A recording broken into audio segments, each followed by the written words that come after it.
I'm Jane, and I'm not quite sure why I've been roped into this, because I'm not a scientist and I don't work in a laboratory. In fact, the last time I worked in a laboratory was in the sixth form, and I was studying biology. It was oodles of years ago, and sadly I was falling out of love with science. Didn't like all the animals that were killed for us to dissect. There were rats, there were mice, there were worms dropped into boiling water, and it didn't sit well with me at all. I'm not at all squeamish, but I didn't like all these animals being killed in my name.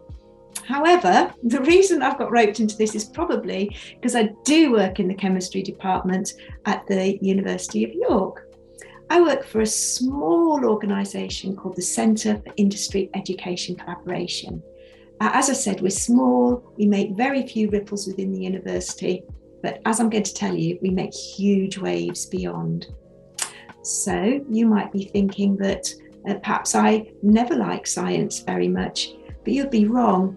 As a child, I went to a lot of different, and my love of science and nature was one constant in my life. For example, I can remember for my 7th birthday, my Christmas present and my birthday present from my grandparents was the Observer Book of Birds, and that was the first in a huge collection of books that I built up throughout my childhood and beyond. And as you can see, I still got it and I still refer to it. For my 10th birthday, I got a microscope and lots of books about microscopy, and I really, really loved that book too. I was always wandering off into the countryside.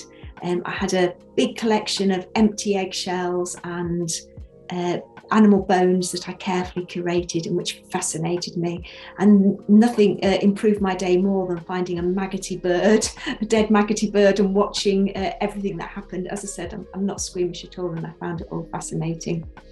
Even when we moved to the inner city, I found the local common, and still there was plenty of wildlife for me to look at and to read about and research when I got home.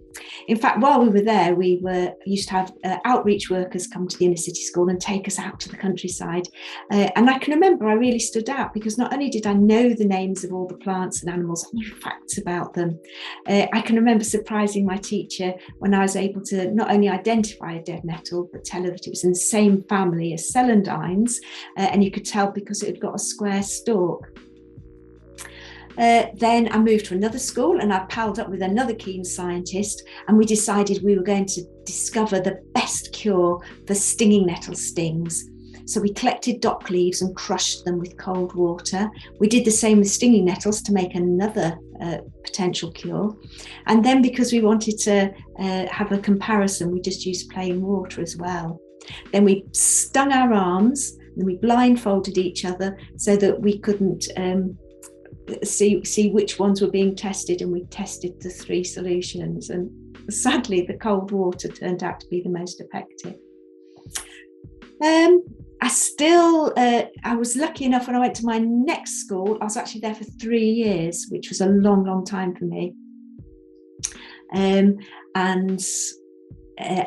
carried on really, really enjoying science, and I was top in the class for all 3 subjects. And when it was time to choose my O-levels, I chose all 3 science subjects. However, at the very last minute, in fact, in the summer holidays, just as I was about to start studying, my mum said to me, "I'm really surprised you chose physics, Jane, because we know you're not very good at maths, and you have to be good at maths for physics." And that really, really worried me. Even though I was in the top set of maths and in the top half of the top set, I guess it wasn't really very logical, but I decided I didn't want to do physics after all. So I went to see my physics teacher right at the beginning of term and dropped physics, and she was incredibly disappointed with me. You know, I can still remember her disapproval. Sadly, she also taught me for chemistry, and that disapproval spilled over, and she started to notice things I couldn't do. For example, I'm really, really still not very good at spelling, and I wasn't very good then, and she used to pick me up on it all the time. And that started to have an impact on how well I got on with chemistry as well. And I really wasn't enjoying that either. At the end of my O-levels, in fact, I did pass all my O-levels, including maths, including chemistry, and probably would have passed physics if I'd just been brave enough to keep it on. However, I now only got one science left, and that was biology. I moved to my 12th and final school. But as you've already heard, that didn't really go as planned either. Now, yeah, there was the dissection problem, but I have to admit, I didn't work as hard as I could. I was more likely to spend my weekends going pond dipping than learning about the Krebs cycle.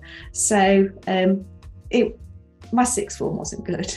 I left at the end of that. I left education for the time being, and I walked away from science. Really didn't love it anymore at all.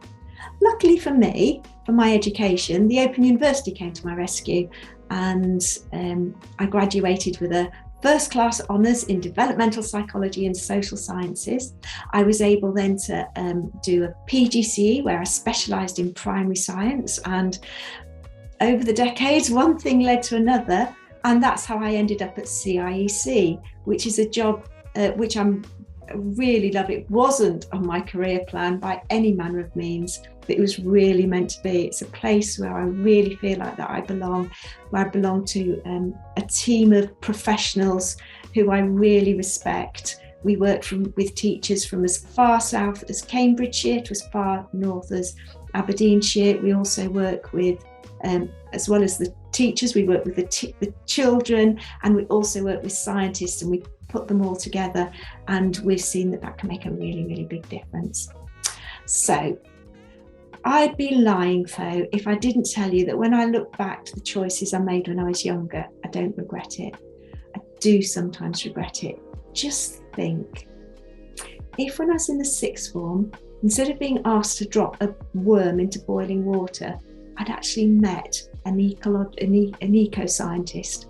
Can you think how that might have changed my life? What different decisions I'd have made? It would have made me realise the science beyond school science, of all the possible courses I could have chosen at university, which I would have adored. I just think it could have been me presenting Springwatch instead of Chris Packham if only I'd made different choices then. And you know, I know from my work with CIEC that when children meet scientists, it really can have a long-term impact on their lives and on their life chances.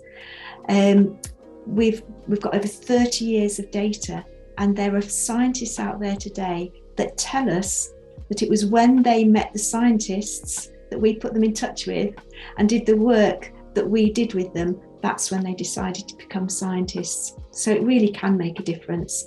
And for some children, that can make a huge difference to the quality of their life, economically, and in terms of job satisfaction. It really could make a huge difference. So it is important work that we do.